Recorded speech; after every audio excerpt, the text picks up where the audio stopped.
Capítulo 3. La lucha por la existencia. Su relación con la selección natural. Antes de entrar en el asunto de este capítulo, preciso es que hagamos algunas observaciones preliminares, para demostrar el alcance de la lucha por la existencia sobre la selección natural. Se ha visto en el último capítulo que, entre los seres orgánicos en estado natural, hay alguna variabilidad individual.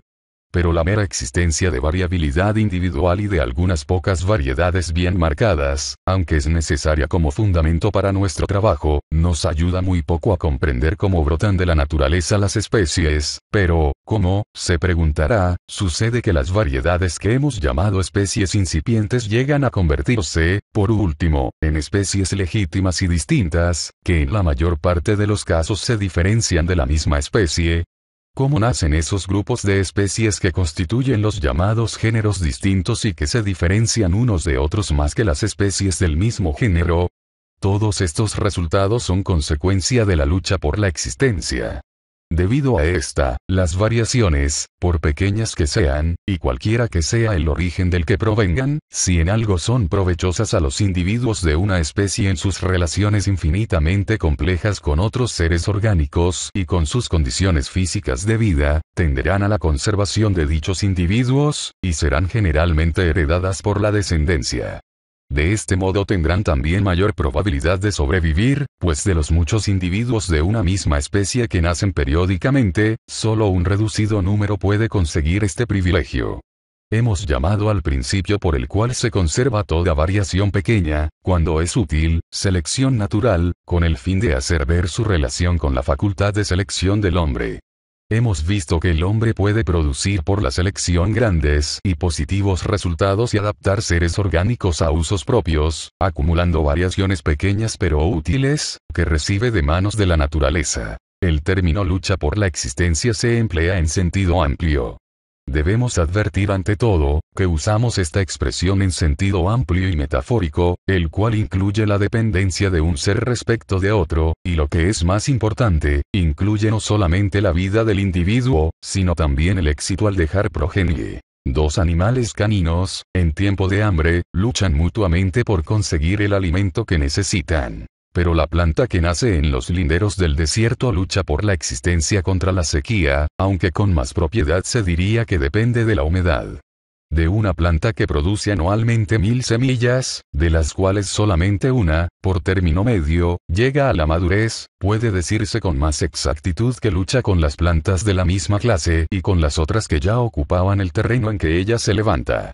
El muérdago depende del manzano y de otros pocos árboles, pero solamente en sentido muy artificial puede decirse que lucha con estos árboles, porque si en el mismo árbol crecen muchos de estos parásitos, el árbol languidece y muere. Pero de algunos muérdagos que producen semillas y que crecen juntamente en la misma rama, puede decirse con más razón que luchan entre sí.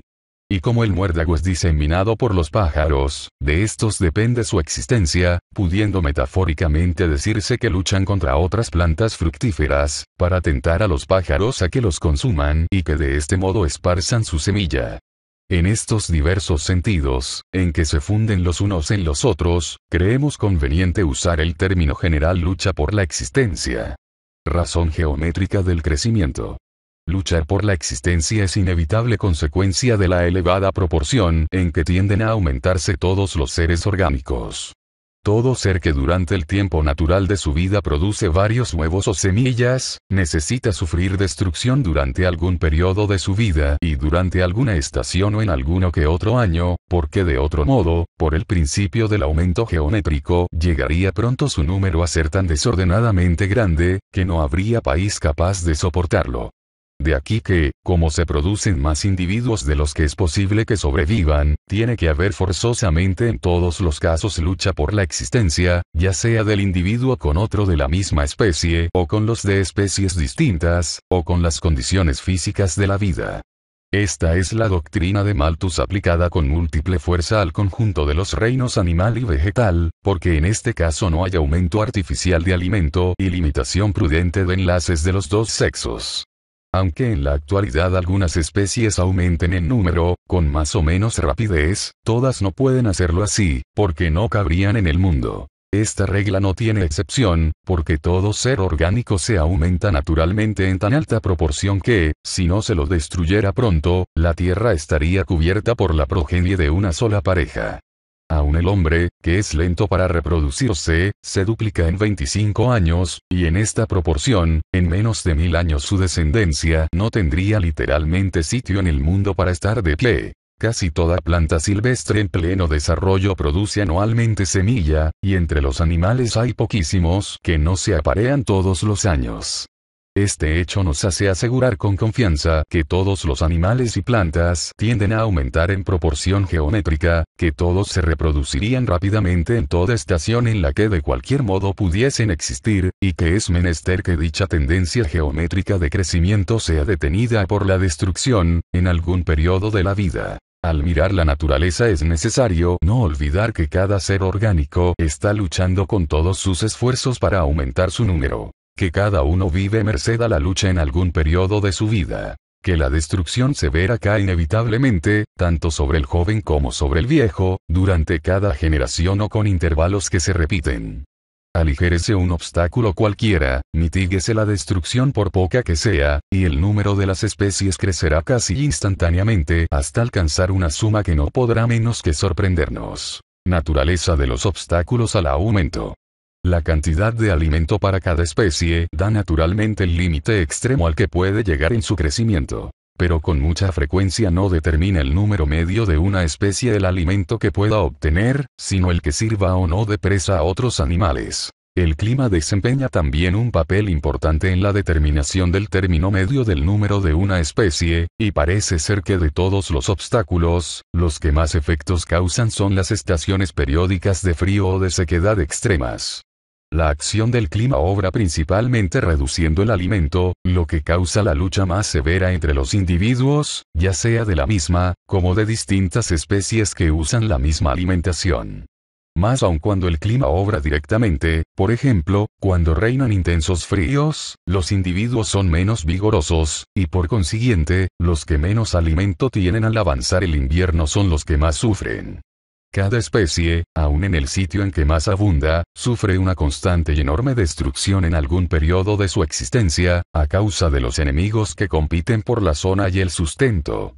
De modo que si estos enemigos o competidores son favorecidos en grado íntimo por cualquier ligero cambio de clima, aumentan en número, y como cada área está ya completamente cubierta de habitantes, preciso es que las otras especies disminuyan. Cuando una especie, por efecto de circunstancias muy favorables, aumenta desordenadamente su número en un pequeño trecho de terreno, se producen las epidemias.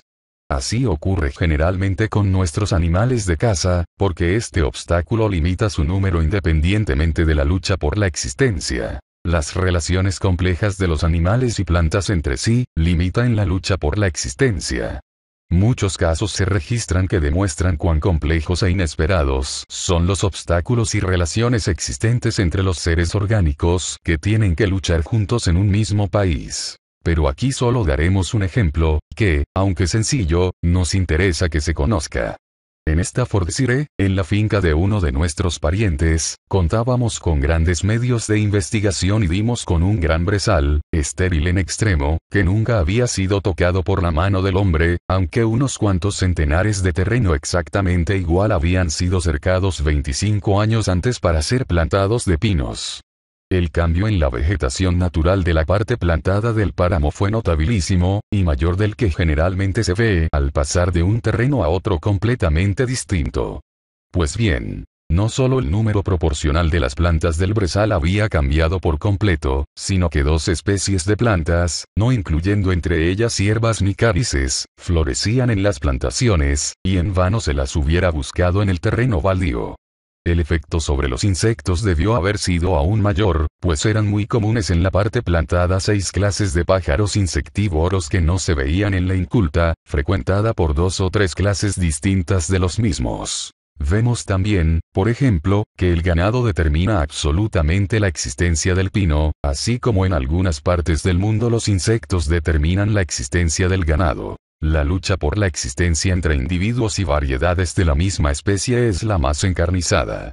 Como las especies del mismo género suelen tener, aunque no invariablemente, mucha semejanza en hábitos, constitución y siempre en estructura, la lucha será generalmente más severa entre ellas si llegan a estar en competencia unas con otras, que si se trata de especies de géneros distintos. Lo vemos en la extensión recientemente tomada en algunas partes de los Estados Unidos por una especie de golondrina que ha causado la disminución de otra especie, y en el reciente crecimiento del tordo en algunas localidades de Escocia, causando la disminución del zorzal. Podríamos ver la razón de la mayor severidad de la lucha entre formas próximas que ocupan más o menos el mismo lugar en la economía de la naturaleza. Pero probablemente en ningún caso nos sería permitido decir precisamente por qué una especie fue vencedora en la gran batalla de la vida. Sin embargo, se puede deducir que la estructura de todo ser orgánico está relacionada de la manera más esencial, aunque a menudo oculta, con la de todos los demás seres orgánicos con los que entra en competencia a causa de los alimentos o residencia, o los que tiene que evitar, o a los que debe buscar para convertirlos en su presa. Todo lo que podemos hacer es conservar constantemente la idea de que todo ser orgánico se esfuerza por aumentar su proporción geométrica, y que en algún periodo de su vida, durante alguna estación del año, durante cada generación o con intervalos, tiene que luchar por la vida y sufrir una gran destrucción.